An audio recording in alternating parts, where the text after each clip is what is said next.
As an architect of £32 million projects and a design technology teacher of electronics, engineering, graphics, designed to the scale of an average ADHD child's attention span, my 3,000 square foot, 280 metres squared, to those of us in the 21st century, will keep me occupied and not out of trouble.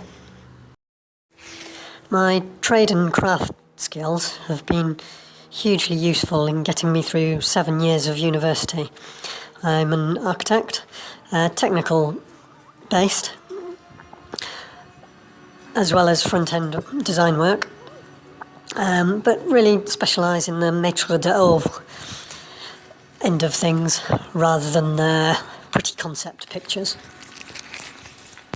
Laisse tomber les filles, laisse tomber les filles, un jour c'est toi qu'on laissera.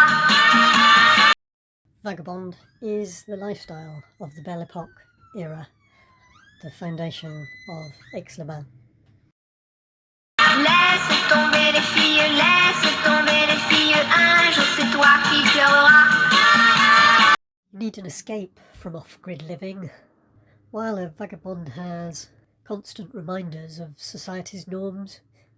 You don't want to tire of the vagabond lifestyle, and you do need to ingratiate yourself.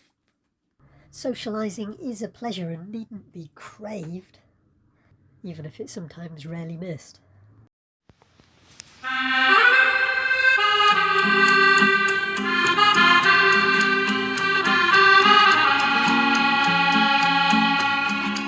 Aix-les-Bains and many others are escapism for me.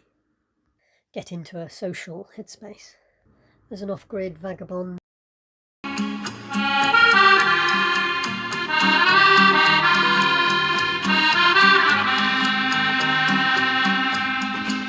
off-grid. But off-grid is just a word. What, or where rather, is the reality?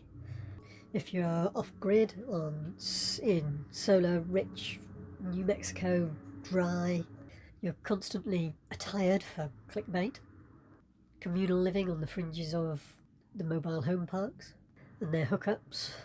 Water's the worry, perhaps. Do you crave Costa Rica? Oui, j'ai pleuré, mais ce jour-là, non, je ne pleurerai pas, non, je ne pleurerai pas.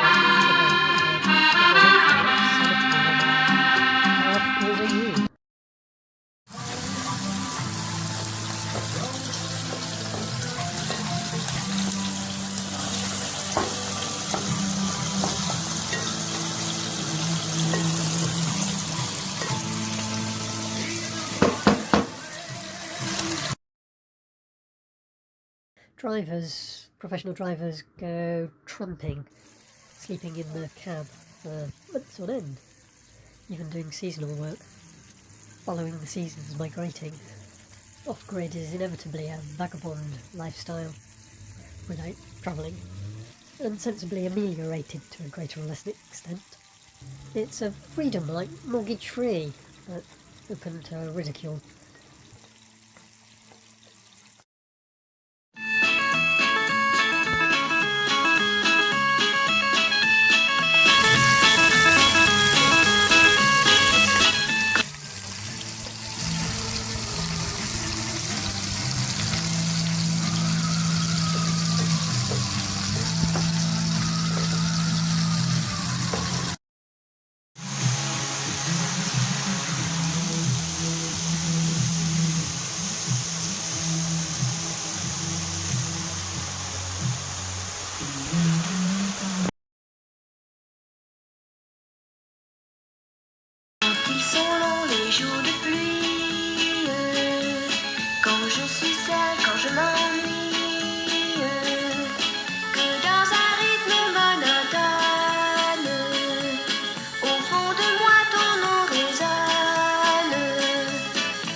most, it's done with a luxury of living off past establishment respectability.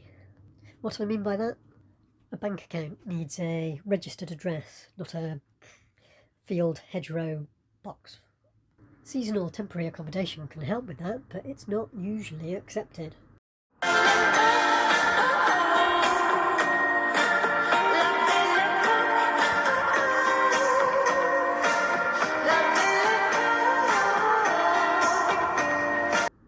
Healthcare requires taxation.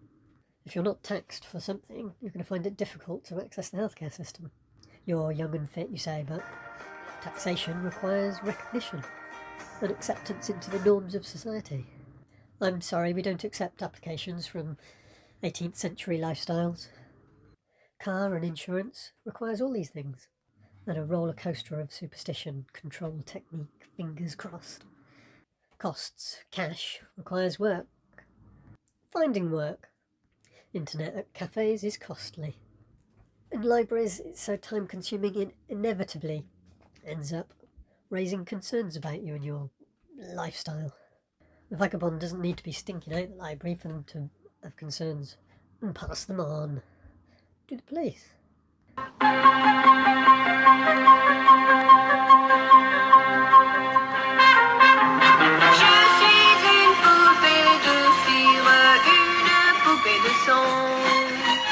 Mon cœur est gravé dans mes chansons, poupée de cire, poupée de son. Suis-je meilleure, suis-je pire qu'une poupée de salon? Je vois la vie en rose bonbon, poupée de cire, poupée de son. Water, washing and sanitation. This is the biggest one really, I think. No deleterious matter to be released off-site. That's what I find an interesting phrase. Sanitation, you flush it as easily as you flick a light switch. How inventive you are and how much money and effort you put into adapting the resources that come to you. They'll come to you for the bare necessities. Are they efforts best applied to making steps towards the norm? Rainwater collection is bulky, however you look at it. Near me, every village has a fountain. You can get your drinking water from the fountain. You can buy drinking water so easily. River water collection is strenuous if there's no rain. You're designating space. No, designated. Mes disques sont un miroir dans lequel chacun peut me voir. Je suis partout à la fois, brisé en mille éclats de voix. Space. Composting toilet isn't really smelly, any more than any toilet is for a little while. In a designated space, smell isn't the problem. And your scat reduces much more than those food shopping bags that you carried to contribute towards making it in the first place. Sawdust is bulky to store. No one reads newspapers anymore. I'm assuming we're all going to use shop-bought toilet paper at this moment. Ashes from a fire absorb poisons. Everything I read tells me that you're supposed to separate the we. That's the tricky.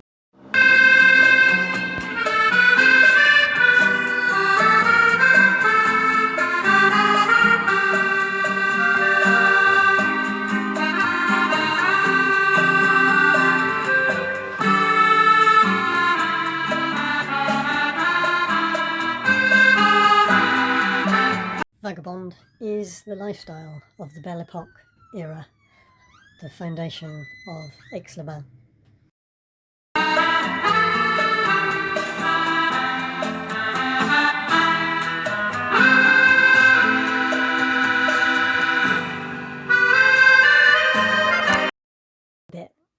Does it matter?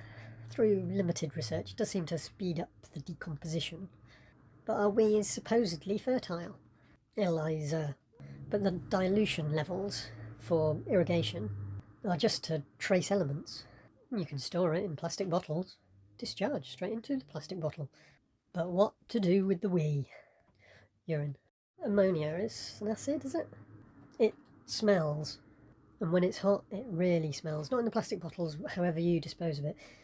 Most sensibly, but illegally, you would pour it down a public drain after lifting a manhole. it's in a bottle, you might be tempted to just put it in the recycling or put it in a public litter bin or onto a remote brownfield site, into the river. It's a small amount, it's only me, my we. This is something.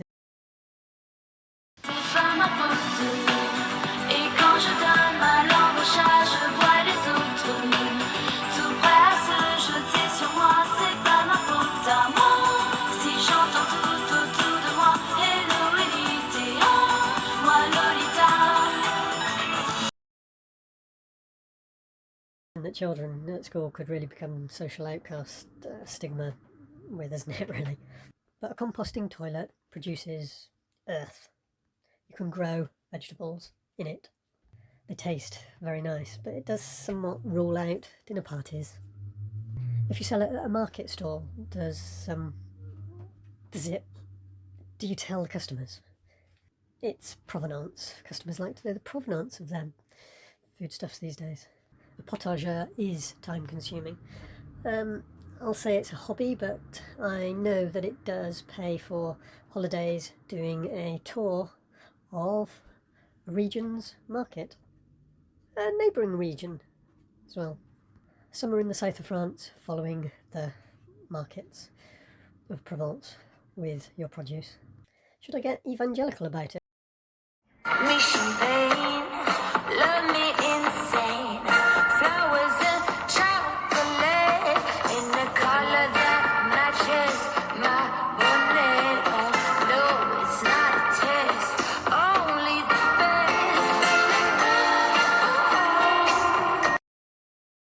best. And demonstrate the customers about how I use the no-turn technique and like to rescue worms when I see them. Eco-autism, off-grid escapism.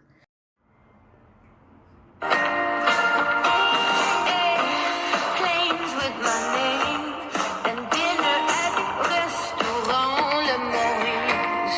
Oh no, it's not a diss. I only drink physics. Throw me a kiss. Grid escapism, Exclama and many others are escapism for me. Get into a social headspace. As an off-grid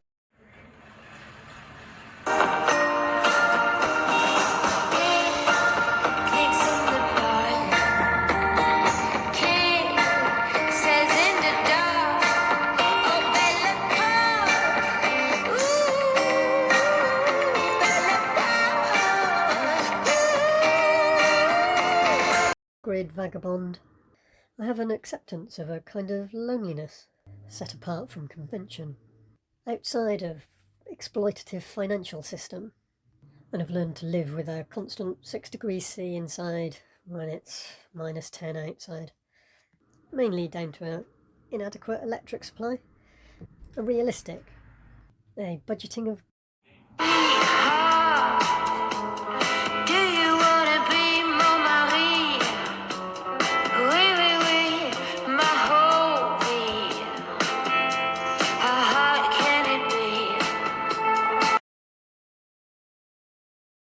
of gas. Solar panels are the cheap bit.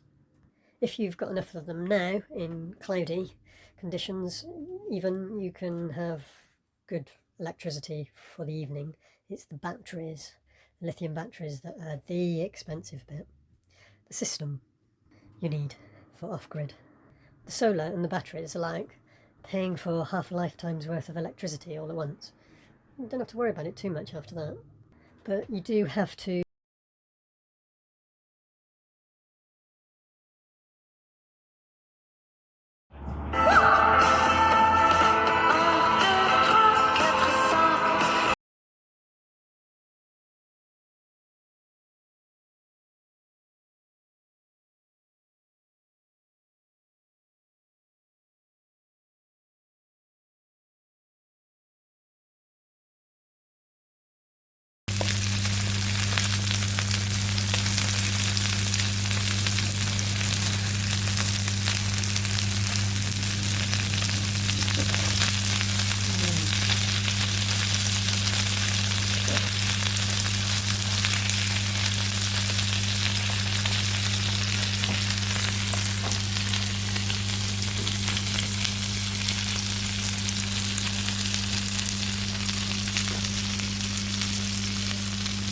But you do have to buy a triple plus white goods.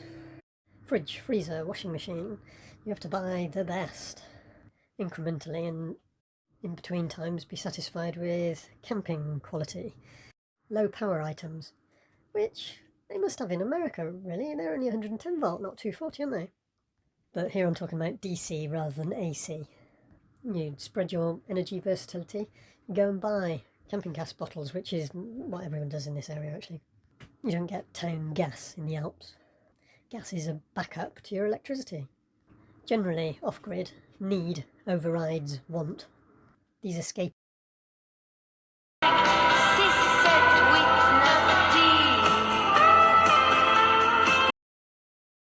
isms like Ixlaban are a little luxury, a little sanity, really. How off-grid are you? Do you buy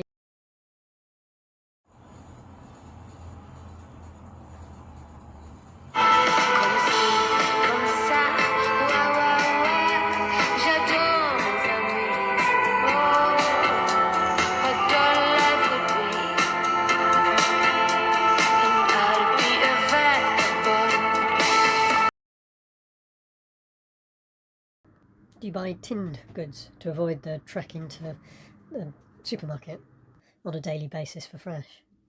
Foraging knowledge would be an advantage, but even then it's limiting. You're not going to hunt for your food. That's an insanity even beyond me.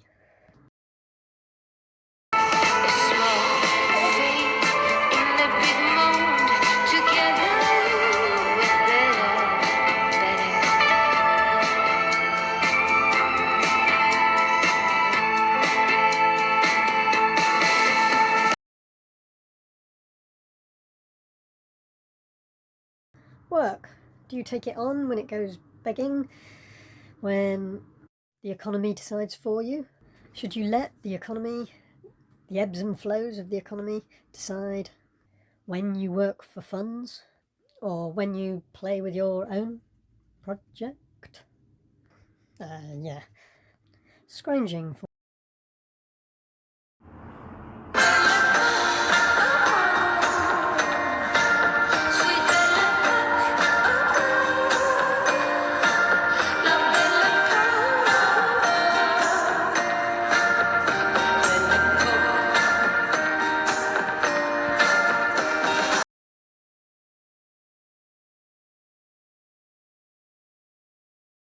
materials, someone else's waste materials for you to reuse, does often cost teasing, is often respected, always accommodated, quite often thanking you for doing them a favour, but it might cost ending jobs prematurely, possibly. Questioning occurring, does need ever override want? The off-grid vagabond is